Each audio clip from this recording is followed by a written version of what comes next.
ప్రశాంత్ కుమార్ ప్రభు యేసుక్రీస్తుని విశ్వాసం ఉంచావా? విశ్వాసం. మరి ప్రభుని పాపము క్షమించడం నిశ్చత కలిగి ఉన్నావా? మరి బాప్తిసం తీసుకున్న తర్వాత అందరూ ఏం చెబుతారంటే బాప్తిసం తీసుకుంటే ఆశీర్వాదాలు అన్ని నీకు ప్రాప్తిస్తే మేము అట్లా చెప్పము.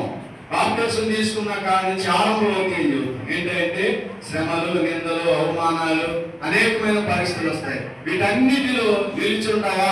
నిలిచి ఉంటాను. వెళ్ళిపోతావా? నిలిచి ఉంటాను. అలా పాత జీవితానికి వెళ్ళవు కదా సోదరుడా.